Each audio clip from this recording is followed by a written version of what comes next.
Now, joining us now is News Corp columnist Louise Roberts and news.com.au entertainment reporter Bronte Coy. Ladies, divine to have you on the show as always. Now, Bronte, Harry's trip to London has been front and centre of the royal family drama this week. And the question that always gets asked is, why didn't Meghan go?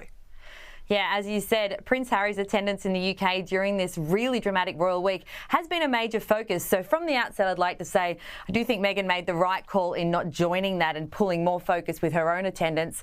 The official word, of course, is that she had to stay back in California. They have 2 young kids under 5. That makes a lot of sense. It's an easy reason to use. It's the same one that was used for the coronation. I think it's also a good one because obviously there's a lot of tension in the family. Meghan hasn't seen most of the family members and certainly isn't on speaking terms, as we understand it, with anyone really bar Charles. So it was a good reason to stay away, but it also made a lot of sense as to why she didn't join Harry, which also, it was a 26-hour visit for him. So I do understand that, both of them being out of the country with 2 young kids is difficult. But yeah, I think this one was just for Harry to go and show his support for his dad and start to mend that relationship perhaps. And Louise, it has been noted, and I think probably a little unfairly, Meghan was out and about just hours before Harry returned from the UK. She hasn't made a public statement about the King's health. How does it look? Well, she was sort of photographed in Montecito with a big smile on her face. Now, we don't really know why she was smiling, and I agree it could be a bit disingenuous to somehow align that to news that her father-in-law is ill and her sister-in-law is recovering from surgery. I often find with Meghan, though, that she is very up, and if she does see a photographer, she will sort of bring out that big megawatt grin, sometimes to sort of create a bit of an allure that, she's got some great news or there's some fantastic announcement she's about to make to keep herself sort of relevant in that way. So I guess maybe a more sombre sort of demeanour in public may have been more appropriate, but I guess we were kind of spared anything sort of really set up like Meghan browsing get well soon cards or buying bunches of flowers or something like that. So I think she's just sort of BAU while waiting for Harry to come home. Yeah, no, fair enough. Now, Bronte, also big news for Harry this week, settling his phone hacking claim against the Mirror Group newspapers. What's unfolded here? Yeah, so this was Harry settling the remainder of his claim against MGN. So you may recall last year it made a lot of headlines. Prince Harry took the witness box, which was the first time a senior royal had done so in more than 100 years, and that saw him talk about his personal relationships in the broader context of him accusing MGN of phone hacking and obtaining information about his life in an unlawful way. So in December, he had a victory in that case, and then the remainder of the articles which he had claimed were obtained through unlawful information gathering have now been settled as well. So that brings this whole saga to a close. And Harry has been really outspoken about this cause. So it's a significant victory for him. But he has a lot of legal cases going on, so I'm not sure that it will be the end. No, probably not. But then that brings me, Louise, to my next question. What's next for Harry in this space? He's now settled these 2 pieces of litigation recently. Does the war on the media continue?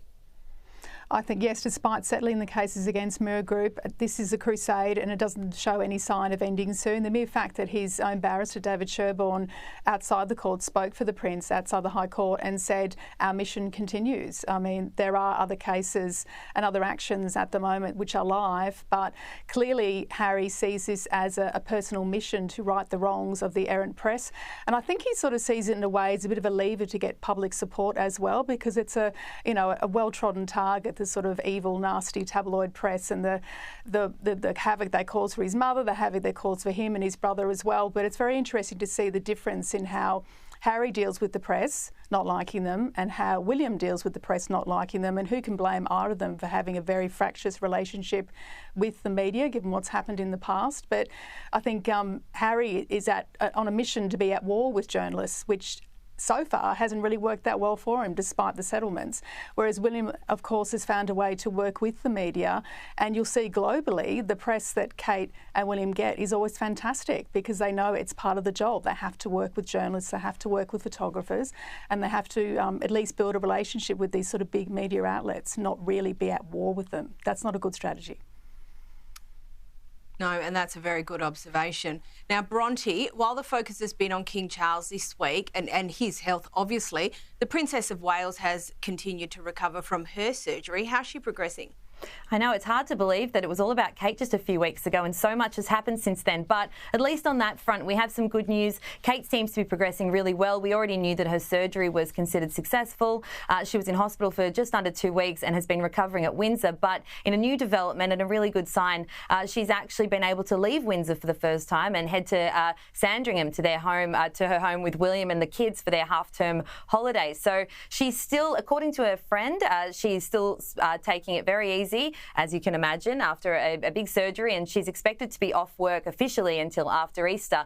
But the fact that she's been able to go and have some time at a home that they love so much with her family is surely a sign that things are going the way that they should be. Yeah, absolutely. Now, Louise, I've only got maybe 30 seconds for you, but the royal engagements have continued. Prince William has attended the Air Ambulance Gala dinner. Can you give us a quick run through on this?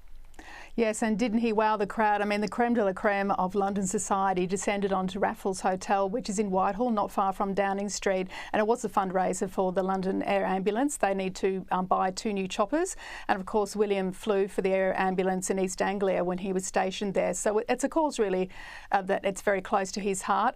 Of course, we had the future king, and we also had the King of Hollywood there, Tom Cruise, which had the real wow factor. And I think the fact that William really took it in his stride and sort of had a few jokes with Tom, sort of saying, you know, when we get these choppers, please don't go anywhere near them, because, you know, obviously with Mission Impossible, you don't really handle them too much with care. And of course, he was referring to a couple of scenes in the Mission Impossible films where, of course, the choppers collide and there's a big fireball on the side of a mountain. So, and Tom took that in. Louise, I'm going to have to jump in there. Sorry. All good. Louise Bronte, thank you so much for joining us.